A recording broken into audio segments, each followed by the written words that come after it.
France 24 et RFI présentent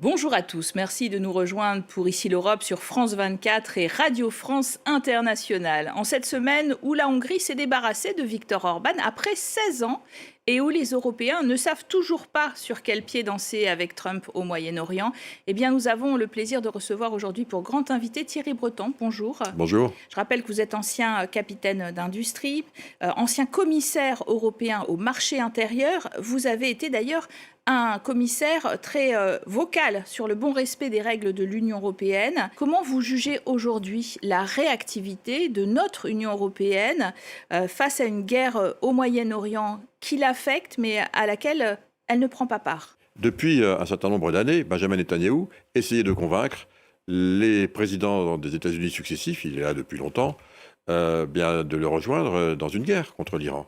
Alors il a essayé avec Barack Obama, ça n'a pas marché. Il a essayé avec Trump 1, ça n'a pas marché. Il a essayé avec Biden, ça n'a pas marché. Et puis il a convaincu Trump 2. Après le succès du Venezuela, le succès si on peut dire, enfin en tout cas l'enlèvement de M. Maduro, de refaire la même chose avec le régime des Mollahs. Bon, on a vu où on en était. C'est la raison pour laquelle il y a des buts de guerre qui sont, j'allais presque dire, à géométrie variable aux États-Unis.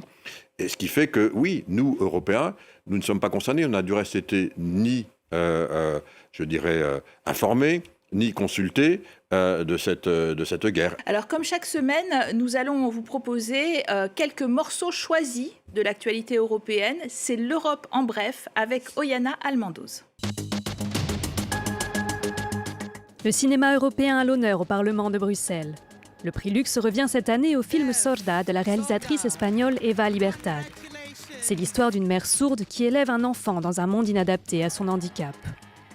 Décerné par des citoyens et députés européens, le prix récompense des œuvres mettant en lumière des sujets de société. Les 5 films en compétition seront sous-titrés dans les 24 langues officielles de l'UE et projetés dans tous les États membres. 1,5 million de personnes sans papier bientôt régularisées en Espagne. Pour le Premier ministre socialiste Pedro Sánchez, ce vaste plan, qui bénéficiera surtout aux latino-américains, est une nécessité face au vieillissement de la population et aux besoins de main-d'œuvre. Cette régularisation est avant tout un acte de normalisation, celui qui consiste à reconnaître la réalité de personnes qui font déjà partie de notre vie quotidienne. L'Espagne a la croissance économique record de 2,8%, le double de la moyenne de la zone euro, prend le contre-pied de l'UE qui durcit nettement sa politique migratoire. Divorce à l'italienne entre Giorgia Meloni et Donald Trump. La première ministre de droite radicale a jugé inacceptables les attaques du président américain envers le pape, qui avait critiqué la guerre au Moyen-Orient. Quand on a des amis et des alliés, surtout s'ils sont stratégiques, il faut aussi avoir le courage de dire quand on n'est pas d'accord, ce que je fais chaque jour. Un véritable tournant dans la politique étrangère de l'italienne qui se posait jusqu'ici comme médiatrice entre l'UE et le gouvernement américain. L'Italie prend également ses distances avec Israël, en condamnant les frappes contre des civils libanais et en suspendant l'accord de sécurité entre les deux pays. Alors Thierry Breton, justement, sur ce sujet des frappes américo-israéliennes contre l'Iran, les prix du gaz ont bondi de 70%, ceux du pétrole de 60% dans l'Union européenne. 22 États membres ont introduit d'ailleurs 120 mesures non coordonnées pour 9 milliards d'euros. La Commission veut d'ailleurs des mesures plus coordonnées, abaisser par exemple les taxes sur l'électricité pour encourager la sortie des combustibles fossiles. C'est une bonne idée ? Ce qui est important, c'est que les États membres ne gagnent pas d'argent sur cette situation. Parce que pour moi, cette situation, elle est totalement artificielle. Elle est la conséquence du choix d'un homme, Donald Trump, d'avoir rejoint cette guerre. Donc, pour nous, Européens, ce qui est important, chaque pays, évidemment, a la main sur ce qu'il doit faire, il me semble que ce qu'il faut vraiment dire, c'est que aucun pays ne doit gagner de l'argent de façon indue. Pour nous, par exemple, en France, il y a la TVA, et cette TVA, évidemment, elle va générer des revenus supplémentaires. Je les ai qualifiés pour nos téléspectateurs. En gros, à chaque tranche de 10 $ d'augmentation du prix du baril de pétrole, l'État engrange entre 30 et 60 millions d'euros supplémentaires par mois en TVA. Donc ça veut dire que si on passe par exemple de 70 $ à 100 $, ça veut dire que vous avez en gros 200-250 millions donc, à redistribuer. Et il faut redistribuer l'intégralité de ces montants, me semble-t-il, à ceux qui en ont le plus besoin, qui sont le plus impactés. Et il y a des professions, pour nous par exemple en France, bien entendu, on pense aux agriculteurs, on pense aux marins-pêcheurs, on pense évidemment aux transporteurs, on pense aussi à tous ceux qui ont besoin de leur voiture, notamment dans le domaine de la santé, de l'accompagnement des personnes âgées par exemple ou autres, dans nos départements français. Il faut les accompagner. Vous parlez aujourd'hui de redistribution. Thierry Breton, Giorgia Meloni, elle a appelé par exemple à desserrer la règle des 3% de déficit à cause de la crise énergétique. L'Allemagne, elle s'est débarrassée de son frein à la dette. Et vous dites qu'il faut au contraire limiter le déficit public à 1% du PIB à l'horizon 2032. Donc c'est l'austérité. Non, ça c'est un tout autre sujet, si vous permettez. Sur cette période d'abord, on va revenir sur cette période. Pour moi, elle est très temporaire.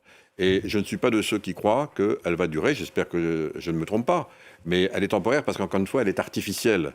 La situation que nous vivons, elle est vraiment créée. C'est un choc de prix, évidemment, compte tenu du fait que moins de barils de pétrole passent par le détroit d'Ormuz, pour l'instant. Mais on est dans quelle période, madame ? On est dans une période où nous avons un cessez-le-feu, ce qui est quand même, heureusement, une bonne chose. Ce cessez-le-feu, il est normé. Et donc, dans le cadre de ce cessez-le-feu, il y a encore des négociations. Alors, ça se traduit par des rapports de force. On bloque un peu le détroit, on le bloque complètement. Les Iraniens vont dire on va peut-être bloquer du coup l'autre détroit. Ce sont des discussions, des négociations. Moi, je suis de ceux qui pensent que, compte tenu de la pression qui est mise aux États-Unis sur Donald Trump, par ses électeurs, par sa base MAGA, par les consommateurs, par l'inflation qui est passée de 3 à 3,3%. Je pense mais qu'à alors terme... pourquoi vouloir une politique austère et en particulier un déficit Ça, c'est deux choses différentes. En ce qui concerne la France, oui. La France est le seul pays de l'Union européenne désormais, hélas, et je suis le premier à le regretter, en tant qu'ancien ministre des Finances, qui a baissé la dette de mon pays lorsque j'étais en action, eh bien, je regrette que nous n'arrivions pas à avoir des budgets en dessous de 5% de déficit. Je rappelle que notre objectif, c'est non seulement... Mais donc 1%, c'est quasi inatteignable. Ça ne l'a pas été depuis des années. Non, mais ça veut donc dire que je suis de ceux qui pensent que compte tenu de la situation, y compris de la fragmentation politique, qui est aussi celle que nous vivons aujourd'hui en France, mais pas que en France, eh bien, il faut que nous nous imposions une discipline nouvelle, comme les Allemands l'ont fait en 2009-2010.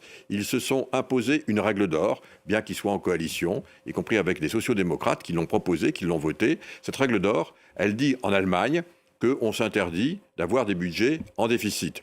Alors moi, j'ai proposé pour la France de nous imposer cette discipline parce qu'on n'est pas capable aujourd'hui de le faire dans le cadre, je dirais, des discussions parlementaires dans un Parlement qui est trop fragmenté, qui continuera à être fragmenté. On a toujours la règle des 3% de Bruxelles. C'est pas une règle, ça c'est encore une fois un objectif à ne pas dépasser.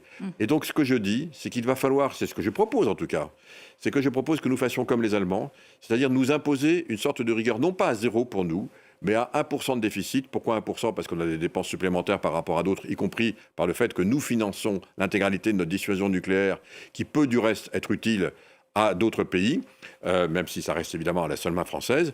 Et donc, c'est proposé en 2032, pas demain, d'avoir un atterrissage très progressif pour finir en 2032 à 1% et s'imposer d'ores et déjà qu'à partir de 2032, on ne dépassera pas cette limite. Donc c'est tout sauf de l'austérité, c'est tout simplement, voyez-vous, reprendre le contrôle. Parce que, madame, quand on dit qu'on a 1% de déficit, ça veut dire qu'on 1%, ça fait en gros 35 milliards à 40 milliards de plus qu'on peut dépenser par rapport à l'année d'avant. On a toujours de la croissance en France, elle n'est pas énorme, mais elle est de l'ordre de 0,8 à 1%, ça fait encore 35 milliards. Ça veut dire qu'avec le plan que je propose, non seulement on ne va pas dépenser moins d'une année sur l'autre, on continuera à dépenser à peu près 80 milliards de plus, donc c'est quand même pas rien, 80 milliards.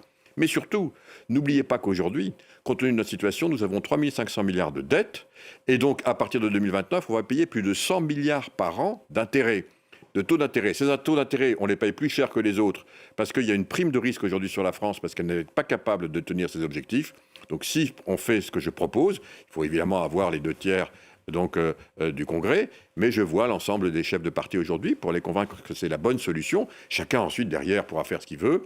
Eh bien, on va avoir les taux d'intérêt qui vont immédiatement baisser, se réajuster notamment pas très loin de ceux d'Allemagne. Revenons sur cette victoire éclatante de Péter Magyar en Hongrie après 16 ans de règne sans partage de l'ultra-conservateur Viktor Orban. La jeunesse hongroise a largement contribué à sa victoire. Reportage signé Clovis Casali.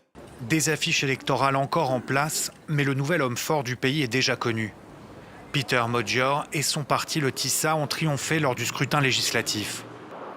De nombreux étudiants de cette université de Budapest savourent la victoire.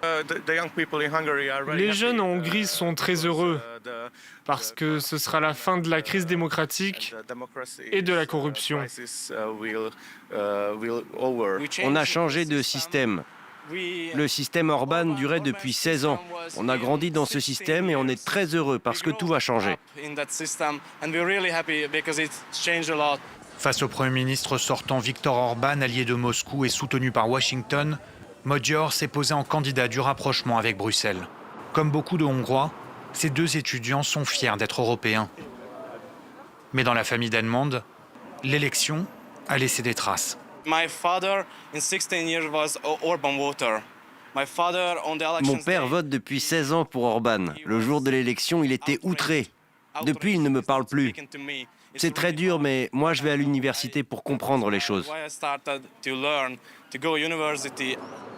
Le gouvernement d'extrême droite d'Orban a répété que Magyar voulait envoyer des jeunes Hongrois combattre les Russes en Ukraine. Regardez cette affiche. Une affiche placardée un peu partout dans le pays.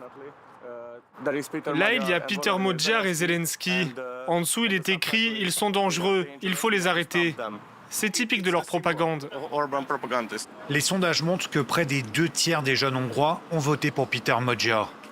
Un facteur déterminant dans sa victoire haut la main et qui pourrait peut-être aussi expliquer cette participation record à près de 80%. La jeunesse hongroise s'est fortement mobilisée et rêve désormais que l'économie du pays s'améliore avec moins de corruption et des liens plus forts avec l'Europe. Alors Thierry Breton, l'alternance en Hongrie et surtout la volonté de Péter Magyar de restaurer un état de droit fonctionnel, justice, médias, société civile, pour récupérer d'ailleurs au moins très très vite la moitié des fonds européens gelés, 22 milliards d'euros, alors que le parti Fidesz a quand même verrouillé tous les leviers de l'État et de l'économie. Vous y croyez ? D'abord, je crois qu'il faut bien noter une chose. Les Européens, et ici en l'occurrence les Hongrois, ne se laissent pas compter. On n'a jamais vu une telle ingérence d'un pays étranger, je parle des États-Unis, pour aller s'ingérer dans cette élection. C'est absolument inédit. J.D. Vance était que présent. Le président des États-Unis délègue, tenez-vous bien madame, vous le savez, vous y étiez, son vice-président à 4 jours des élections pour aller précisément dire comment il fallait voter, avec en prime une communication téléphonique en temps réel pour dire tout le soutien qu'il apportait, c'est du jamais vu. Eh bien, voyez-vous, la leçon qu'on en tire, et je fais impasse sur tout ce que Vladimir Poutine, de son côté, a fait en Hongrie pour soutenir Viktor Orban, y compris en déléguant, si j'en crois la presse, en tout cas la presse libre, je crois qu'elle n'était pas complètement libre en Hongrie, des agents du GRU sur place, à Budapest et ailleurs. Eh bien, qu'est-ce qu'ils ont dit les Hongrois ? Aujourd'hui, être soutenus par les MAGA, ça ne marche plus. Et je pense que tous les partis d'extrême droite, qui sont aujourd'hui, je dirais, désignés par le document de sécurité nationale, c'est-à-dire issu du département d'État, c'est-à-dire du ministère des Affaires étrangères américain, publication du 5 décembre 2025, qui indiquait que l'objectif des États-Unis, c'était de détruire les institutions européennes pour ne garder plus que les relations avec les pays et pour se faire s'appuyer sur les forces d'extrême droite, eh bien ça ne marche pas, madame. Et j'allais même dire pire, ou mieux, je ne sais pas comment on se place, tous ceux qui se sont revendiqués précisément de cette connexion, de cette amitié, de ce soutien MAGA, aujourd'hui s'en mordent les doigts parce qu'ils voient bien... Y compris Giorgia Meloni, on le voyait en début. Mais j'ai bien dit tous ceux, parce qu'ils voient bien comment réagissent l'ensemble de nos concitoyens européens à cette volonté de vassalisation absolue de l'Europe, qui est totalement inacceptable pour nous. Voilà ce qu'ont dit les Hongrois. C'était aussi et les jeunes Hongrois. La Hongrie, un nid d'espions russes travaillant pour la Russie, c'est-à-dire y compris à hauteur du ministre des Affaires étrangères qui téléphonait à Sergueï Lavrov, son homologue, pendant les conseils européens. Est-ce que vous avez été surpris en tant qu'ancien commissaire, Thierry Breton, vous vous en doutiez de cette connivence très très forte qui est presque de l'espionnage? Je viens d'évoquer les relations extrêmement fortes, évidemment, donc, du gouvernement de M. Orban avec je dirais l'administration américaine MAGA et avec Vladimir Poutine et les siens. J'ai évoqué aussi la présence de membres du GRU, c'est en tout cas ce qu'on dit, assez abondante, donc avant ces élections et pendant. Voilà, donc on connaît effectivement ce qui s'est passé. Maintenant, je crois qu'il faut regarder l'avenir. L'avenir, c'est quoi? C'est effectivement, tout ça n'est pas un nid de roses. Il va falloir évidemment construire. Je sais que Peter Magyar a bâti, il est du reste membre du PPE, je le Parti rappelle. populaire européen auquel vous étiez rattaché, le centre droit, donc je rappelle que moi j'étais Renew, mais enfin j'ai été Renew avec Emmanuel Macron, mais avec ma proximité de Jacques Chirac, évidemment j'ai des liens très forts avec les Républicains, et donc ce parti, qui est un parti de centre droit, qui n'est pas un parti d'extrême droite. Donc il est effectivement membre de ce parti. Il a indiqué quoi? Il a indiqué, parce que c'est la logique hongroise, il faut respecter, encore une fois, le peuple a voté. Il a indiqué qu'il ne voulait pas envoyer d'argent directement en Ukraine, très bien, c'est son choix, mais qu'il ne bloquerait pas la mise en œuvre du prêt de 90 milliards en Ukraine. Il a évidemment indiqué, ce qui était une fake news absolue, que, bien entendu, il n'enverrait jamais de soldats en Ukraine, ça c'était une fake news.